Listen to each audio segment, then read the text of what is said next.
This conference will now be recorded.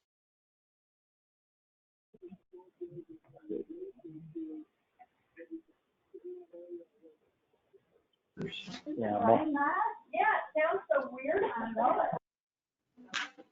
All right, we've got people in the background.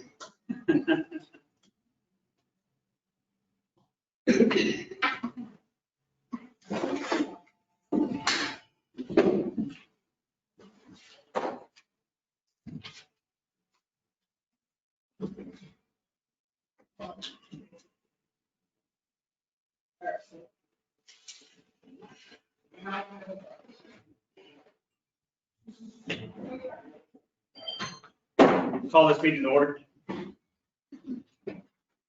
Roll call. Shannon. Commissioner Butcher? Here. Here. Commissioner Bolt? Here.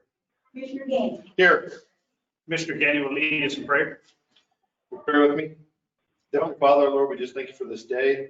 Lord, as we come together to make decisions for our city, Lord, I just pray that you lead and guide our commissioners to make the right decision for our citizens. In Jesus Christ's name I pray. Amen. Matt. Will, are you in the flag?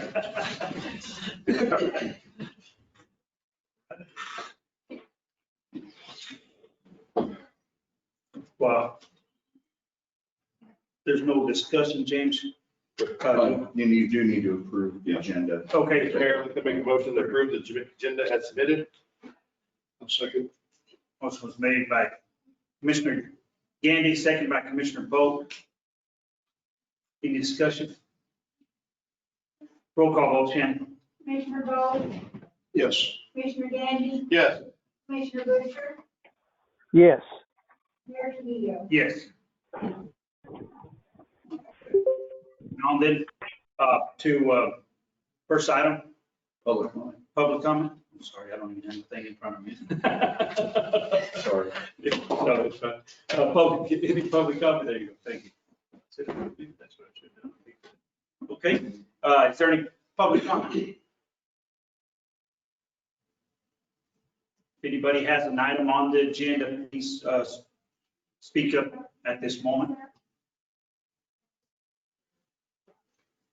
Okay. If there's no public comment, go ahead and move on to no,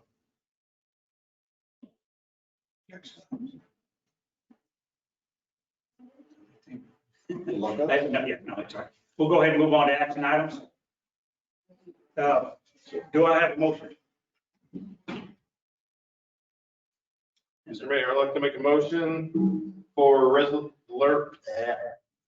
resolution to award local small business continuity grant funding. A second. Motion was made by Commissioner Gandy, second by Commissioner Bolt. Is there any discussion?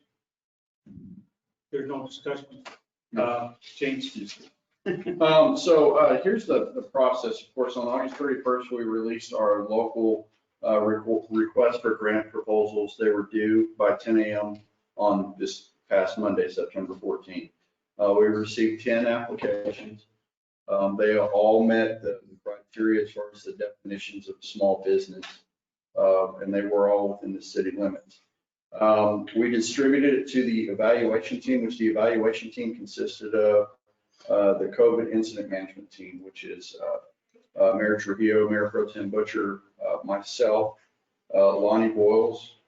We also had David Rodriguez, Wyatt Duncan, David Miranda, Gary Chapman, Shannon Lester, Terrence Lizardo. We all individually scored using the criteria that was published as part of the grant application, and an average score was formulated at that point. Yesterday morning, the team met to not discuss the scores, but discuss the different funding. We received over $256,000 in requests. We only have $131,794 to distribute.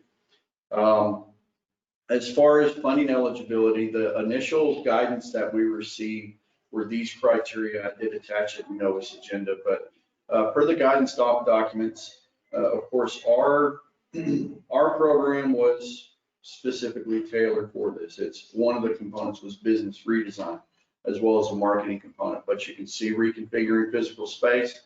They said install plexiglass barriers, purchasing technology to facilitate work at home or remote work, PPE for employees, and then temporary structures to mitigate COVID-19.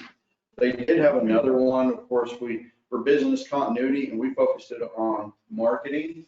However, there was non-employer payroll, rent, scheduled mortgage payments, insurance, and utilities that weren't covered by any other federal programs or state programs that may have been available, such as PPP or any of the small business grant loans that they were issuing at the time. The process is that we would award this through resolution. We would make the award of the grant to the local business. The business would then make the expenditure. They submit a reimbursement request to the city for the awarded amount with backup documentation. We do have a draft agreement that Patrick has. He's just making a few refinements. We then submit a disbursement request to the Department of Finance in Santa Fe. They have about a 10-day turnaround time is what they're telling us. They then release those funds to the city, and then we reimburse the property or the business owner. One thing that we did have, we had a call yesterday with DFA statewide to go over not only the local CARES Act for local governments, but also the small business program. And a comment was made by DFA staff that said permanent structures for patios or seating aren't eligible. They can only be temporary. So if they rented a tent, which we weren't the only entity who, I guess, brought up the fact that that's not what the interpretation of physical redesign of a business is. They were told this was given to them by upper management, but they are going to look at getting some additional clarification on that.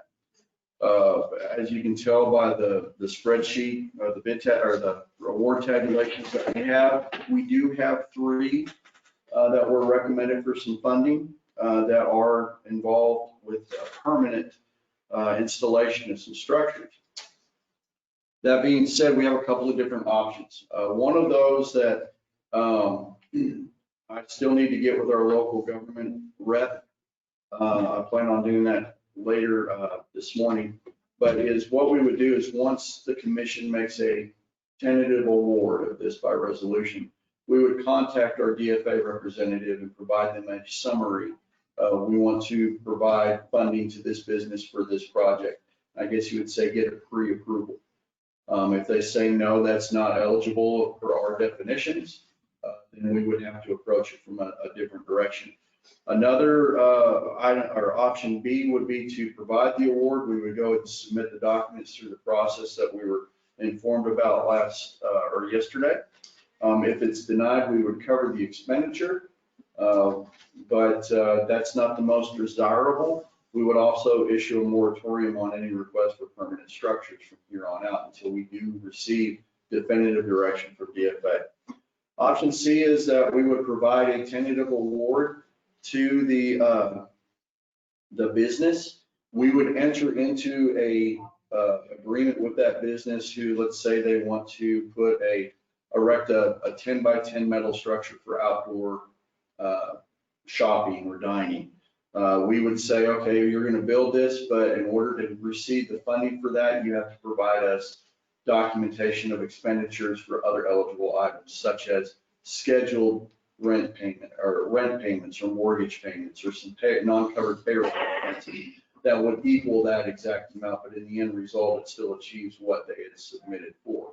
They still get the money, but this was actually recommended by DFA as a quick fix.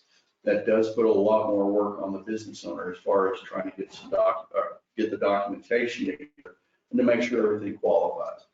And then of course, option D is far from desirable because we realize that not funding a permanent structure really is not the most feasible thing.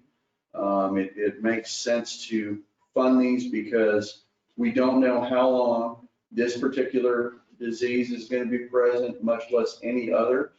Right now fits into a physical redesign of a business to live in a COVID world. Of course, right now we can do 75% occupancy out for outdoor dining. If anything, that does help keep these businesses going. It creates jobs, keeps people employed, and it also provides funding through taxes, not only to the city, but also to the state. But hopefully we'll get some additional clarification. But that being said, this was the amount of the requests that we have. I do have a spreadsheet available. And for the funding awards, I know with Lovington Leader, what they're wanting to do is redesign their newspaper for online to where they can actually provide real-time news instead of only on Thursdays. It provides up-to-date information. This can be tied to allowing the individuals to actually work off-site as well, but it also helps prevent and mitigate any COVID issues due to the fact that we can get real-time information out there. So they recommended full funding. Drylands, they were wanting to extend their patio, install a shade structure. The team got together and reviewed a breakdown of the request and only recommended a maximum amount of $21,000 to provide funding for shade structure as well as a deck area to facilitate outdoor dining, improve capacity, as well as compliance with COVID safe practices. Rancho Grande, very similar project where they want to put in a permanent cover over their patio, recommending funding at $16,500. Smarty Pants, they're wanting to do online shopping and marketing to allow them, one, to work remotely, but also to expand the ability for customers to use their services by having an online sales presence. We did receive one from, it was a joint application between Lovington Main Street and the Chamber of Commerce under a redesign category. This was to provide funding to 6 businesses throughout town for to design websites for them. We were looking at this. Some of the math did not add. Also, we didn't. There was some question on marketing.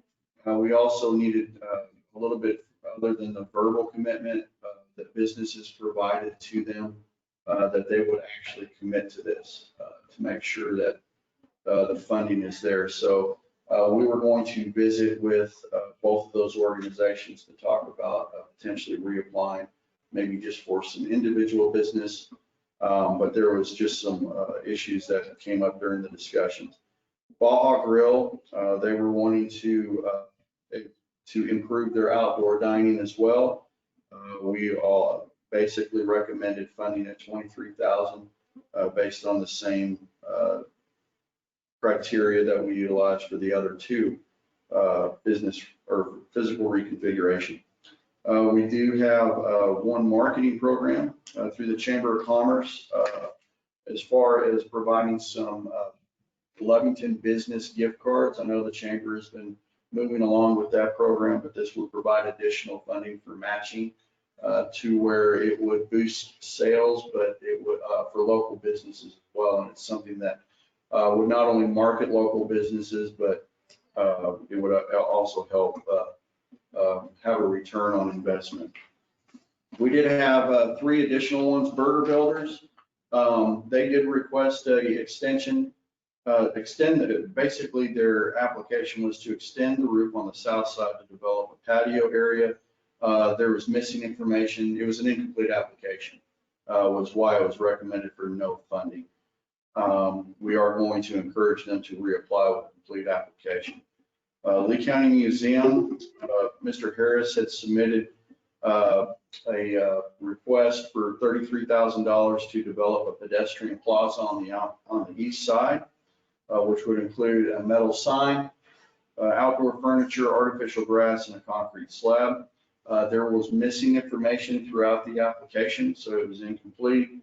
Also, it was very hard to determine with the narratives that were provided how this can actually be directly tied to COVID, which it has to be. It has to be COVID related. The last one that we had, Country Store Quilt Shop, they said that the back part of their roof is leaking. This project could not be tied directly to COVID prevention or mitigation per the guidance that we received. So we're recommending no funding for that particular project.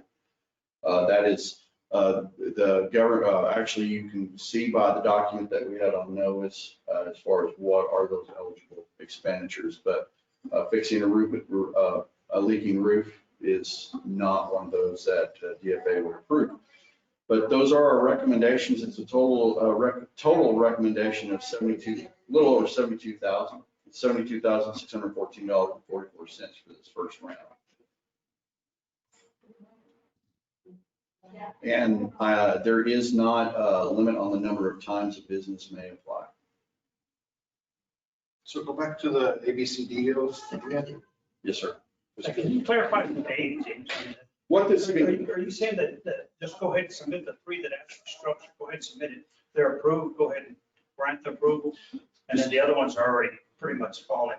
my recommendation right now is for us to go with A. So what we would do is based on the tentative awards that you provide or authorize today, I would then provide a document which would summarize, these are the funding award amounts, this is the project description, and get a preliminary approval on that, where they say, no, that doesn't fit, or yes, it does. And then that provides us security, because then we actually have something from our local rep that says, yes, this does fit the definition of what this grant can fund. What's the time difference between DFA letting you know what they're gonna allow compared to you submitting this and putting it through? It's still, so DFA has said that they are estimating their average time right now to be 10 days for processing. That's all. Anything. As far as this, I already have spoken with our grant officer, if you would like to call him that, about several different questions. We actually, from the local government side, submitted stuff to DFA to reimburse the city for some of our expenses. I've already been on the phone with this gentleman. As a matter of fact, a lot of them, they are still working from home, but he went in and started printing out our stuff to get things processed. They understand that we're under some tight deadline.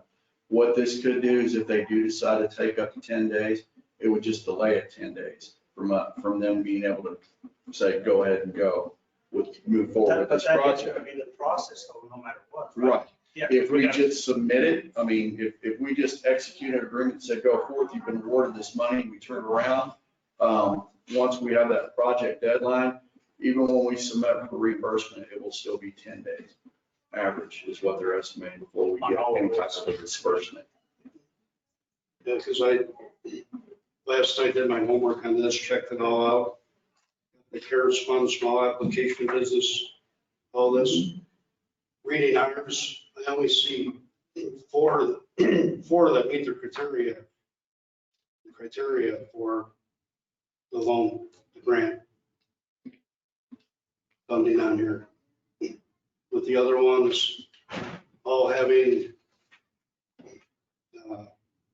outside work being done, permanent structures being done. And that's not in the grant proposal here. Yes, let me show.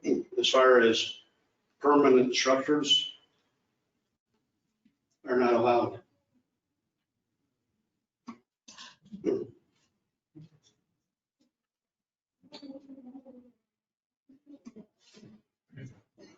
From what I understood, they are allowing regarding to COVID,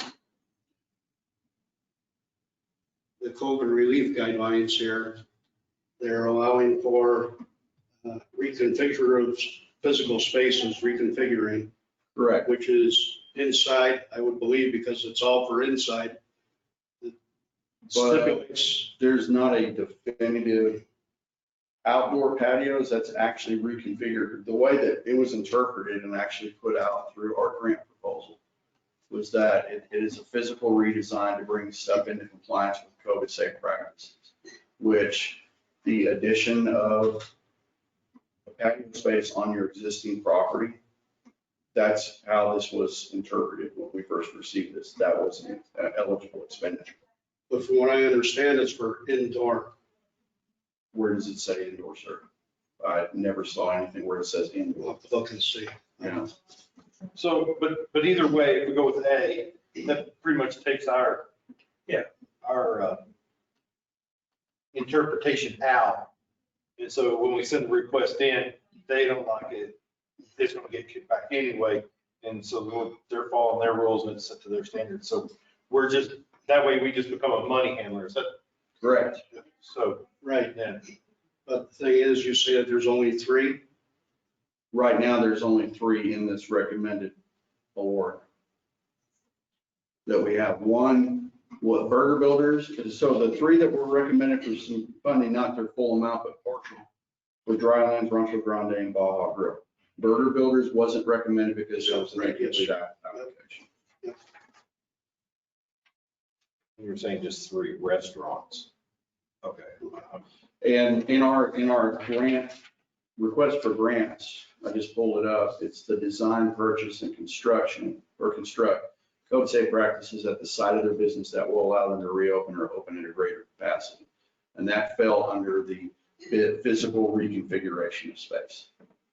And it didn't say even in the federal, the notice of the grant, the notice in the grant, it did not say it had to be or outdoors. It was physical redesign. People in compliance. Now, temporary, right? The word temporary was never brought up until that document. That other one, and it's just temporary, meaning that was temporary improvements, such as if you did want to rent, to get reimbursement for rentals and stuff is how that was actually interpreted. When we submitted our grant application, this particular language was listed in our narrative. So you're gonna submit these? The We're gonna- 3?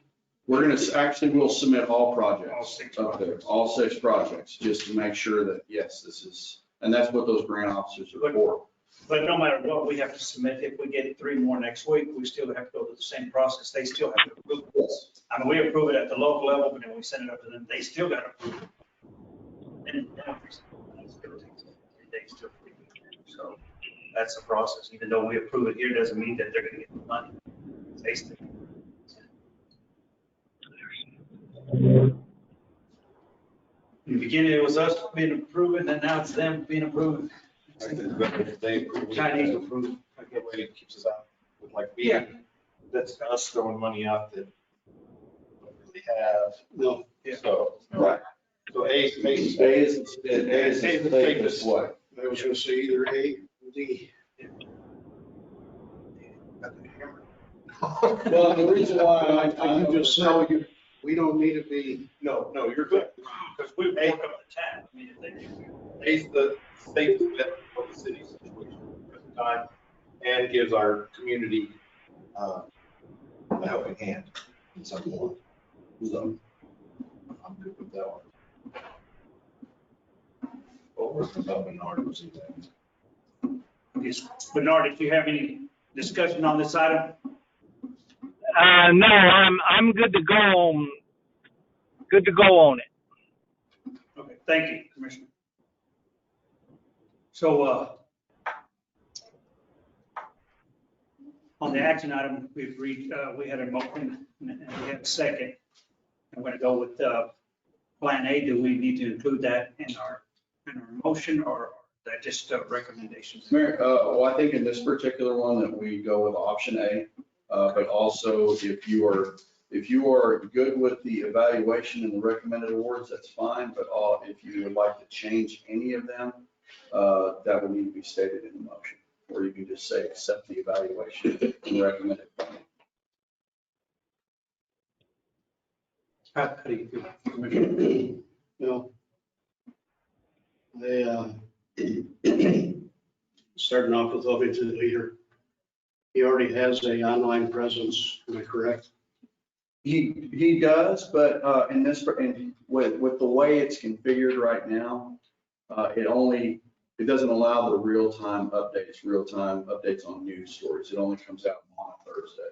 With this new platform, as the application described, this allows them to post updates on developing stories, and it's a more robust news platform than what they have right now.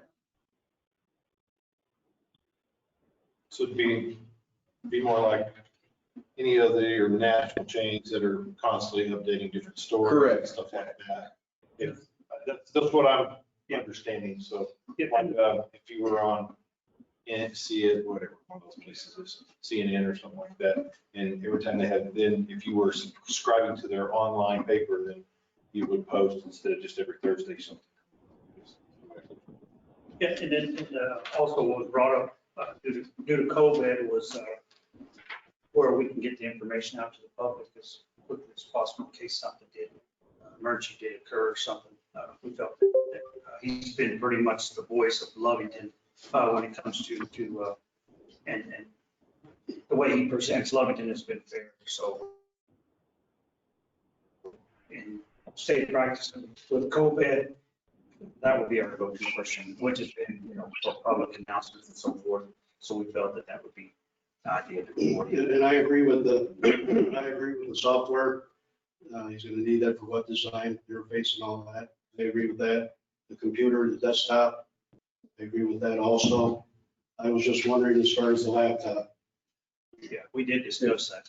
Yeah, and Mayor, if I may, so the laptop would allow them to work remotely, which is one of the components in the CARES funding that they say is to provide employees the ability to work off remotely in case of shutdown. Right. But there was much discussion on that. That was kind of like the sticking point. Mhm. So we felt the same way you did. Yeah, I said I was fine with the first two. I was Yeah. questioning the third. Yes, sir. I'm good with that one.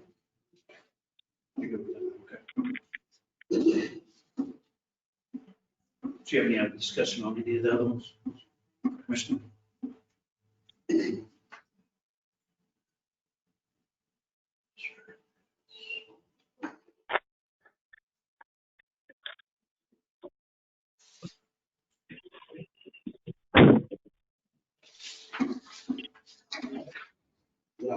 No, he said some of these like Burger Builders, Lee County Museum, the Chamber, Lovington, Main Street, Yes, sir. they can go in and they can, There's still funding still available for them to refund. Yes, sir. okay. And a lot of these, majority of these, I think we awarded less than half of what that was requested. So we were pretty tight on some. So the funding we received, there's still about $50,000 left. I believe it's closer to 60. So if that doesn't go through with them, the money will stay in the pot.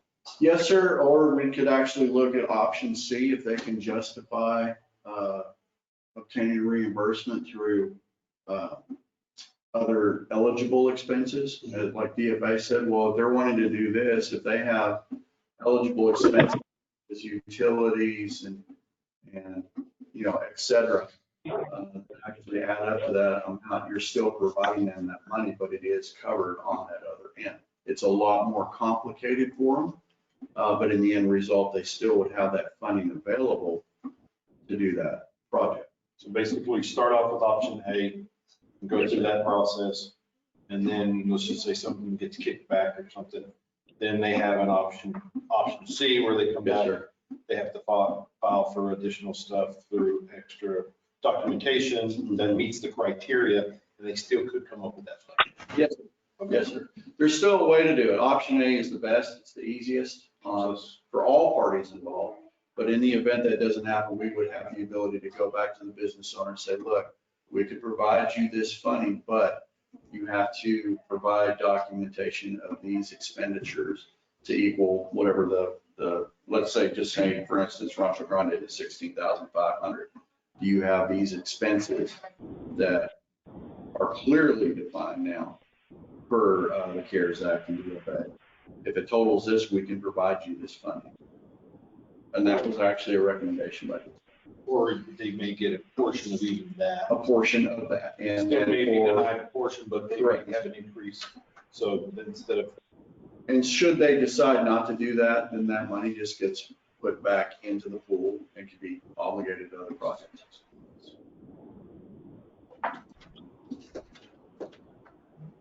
Is there any other discussion? are we gonna have on the resolution, are we gonna have to change it for the number on that? It's it's resolution 2020-076. And then with option, 2020-076. And with option. Commissioner Bernard, you good to go? I am good to go. Okay, thank you, sir. Yes, sir. Go ahead. Now, when we go with, let's say we go with A, Yes, sir.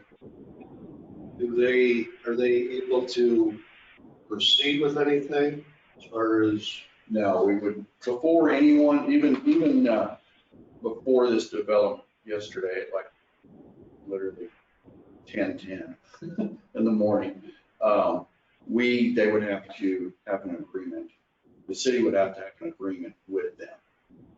So they wouldn't be able to just hit the ground running. They would, if they did so, they would do so at their own risk. That's, Yes. that was my Until question. we actually have a written agreement between the city and the business, we are not bound by anything. So So, they hit the ground running and then you find out they're not approved. correct. That is totally on them. We still have to have, and that's what this resolution does is, one, it will give us that direction. We're going to amend that resolution, by the way, Shannon, and the one that was typed up to include this. But it does give us the ability to execute these agreements with each individual applicant who is awarded funding. But yes, sir, to clarify, if they decide to move forward with this without a signed agreement, we are not obligated to anything until we execute. And that is coming to my head, so I'm asking. correct. And one of the things also I want to clarify on our agreement, we took a grant agreement that we used for our capital outlet appropriations. It's an agreement between the city and the state. So we modified that agreement as it's been used for many years. We just removed a lot of the components where it identifies legislative language. So that way it clearly defines what the process is for them to receive the awards, documentation, what's required. There is a provision in there for an amendment, but given the tight time frames, there's two items that cannot be amended, and that is the completion date of the project.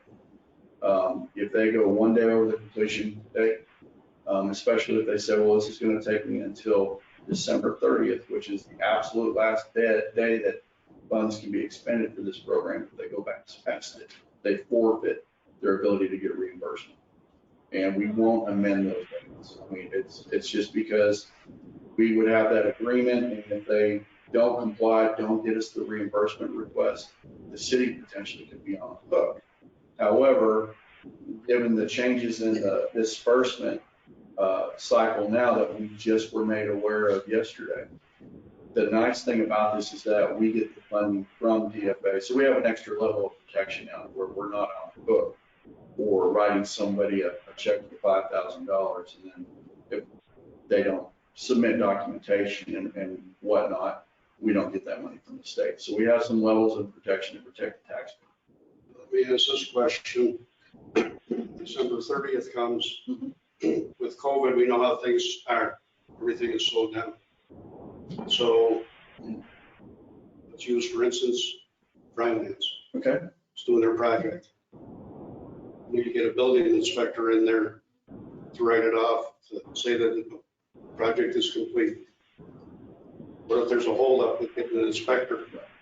If they have eligible, or if they have expenditures related to that project that they have already paid for, such as, let's say that It's just simply $21,000 in materials that they have purchased and paid for already.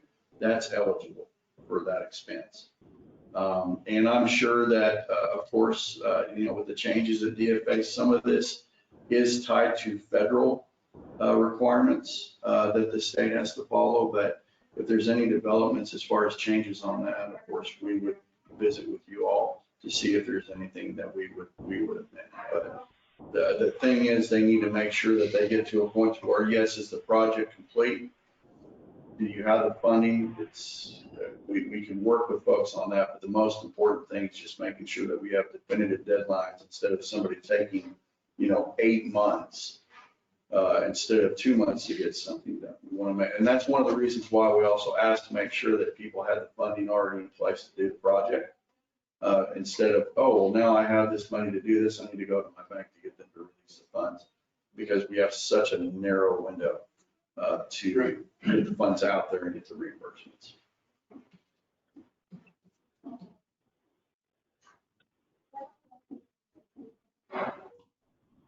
Just thinking of the massive amount of activity that's going to happen in a short period of time. Yeah. Which is good. Yeah, because we'll benefit from the gross receipts and different things like that. So, Yeah, that one contractor's gonna be busy. yeah, if he's got an extra hand. All right. Is there any more discussion? There's no further discussion. Commissioner Gandy, would you amend that? I'd like to amend my motion to include resolution 2020-076 toward the small business, local small business continuity grant funding option A.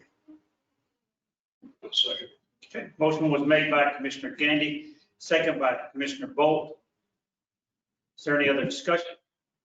There's no other discussion. Roll call vote. Shannon? Commissioner Gandy, Yes. Commissioner Butcher, Yes. Commissioner Bolt, Yes. Mayor Trujillo. Yes. Resolution has passed. There's no other items on the agenda. Do I have a final motion? Mayor, I'd like to make a motion for adjournment. Motion was made by Gandy, second by Commissioner Bolt to adjourn. If there's no other discussion, roll call vote. Shannon? Commissioner Butcher, Yes. Mayor Trujillo. Yes. Commissioner Bolt, Yes. Commissioner Gandy. Yeah. We're adjourned. Thank you.